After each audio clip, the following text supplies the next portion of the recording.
7ാമത്തെ പേജിലെ ക്വസ്റ്റ്യൻ ചെയ്യാം. ഒരു സിമ്പിളായിട്ടുള്ള കാര്യങ്ങളാണ്. അതിൽ ആദ്യം പർച്ചേസ്ഡ് 280 എന്നുള്ളത് ആദ്യം വന്ന റെസിപ്റ്റിൽ 280 എഴുതുക, 10 റേറ്റ് ഇവിടെ എഴുതുക.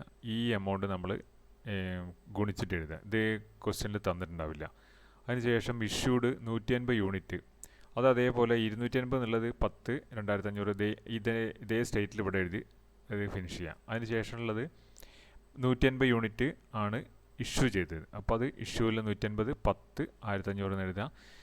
ഇതിന്ന് 150 കിഴിക്കുക എന്ന് പറഞ്ഞാൽ 250 മാത്രമേ സാധനം നമ്മളെ കയ്യിലുള്ളൂ, 10 രൂപേൻ്റെ സാധനം. അപ്പോൾ 150 അങ്ങോട്ട് കിഴിച്ചിട്ട് ബാക്കി 100 ക്വാണ്ടിറ്റി 10 രൂപ 1000 ഇത് എഴുതുക.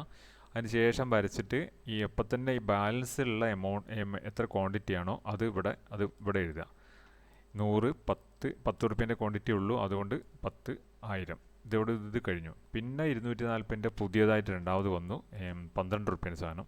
അത് അടുത്ത റെസീറ്റിൽ എഴുതുക, 240 എഴുതുക. അതിന് ശേഷം ആ 240 ഇവിടെ പുതിയതായിട്ട് വന്ന ഐറ്റം ആയതുകൊണ്ട് സെപ്പറേറ്റ് 12 റുപ്യേൻ്റെ റേറ്റ് ആയതുകൊണ്ട് അത് അങ്ങനെ തന്നെ എഴുതിയിട്ട് ഇവിടെ വിടുക. ഇത് ടോട്ടൽ ചെയ്തിട്ട് ഇവിടെ ഇടരുത്, അത് ഓർമ്മ വേണം.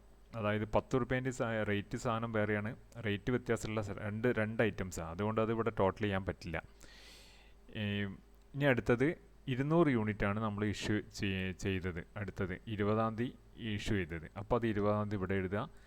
100 യൂണിറ്റ് ആദ്യം നമുക്ക് ആകെ 100 റുപ്യ 10 റുപ്യേൻ്റെ സാധനമുള്ള 100ആണ്. അപ്പോൾ ആദ്യം അത് കഴിക്കുക, അത് കഴിച്ചിട്ട് പിന്നെയുള്ള ബാക്കിയുള്ളത് 100 ഈ 240 അകത്തുനിന്നാണ് കഴിക്കേണ്ടത്. രണ്ടാമത് ഇഷ്യൂ ചെയ്ത സാധനത്തിൻ്റെ ബാക്കിയുള്ള ബാലൻസും കൂടി കൊടുക്കണമല്ലോ. അപ്പോൾ പിന്നെ അടുത്ത സ്റ്റോക്ക് 240 സ്റ്റോക്ക് ഉള്ളൂ, അപ്പോൾ അത് കൊടുക്കുക.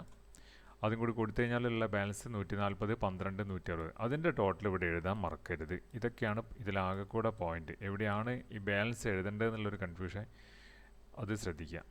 അതിനുശേഷം 180 വന്നു, പിന്നെ അത് ഈ 180ൻ്റെ കൂടെ ചേർത്തി, അത് വേറെ, അത് ഈ 12 റുപ്യേൻ്റെ റേറ്റ് വേറെ, 13 റുപ്യേൻ്റെ റേറ്റ്. ആൻസർ കിട്ടിക്കഴിഞ്ഞു നമുക്ക്. ഇത് രണ്ടാണ് ആൻസർ.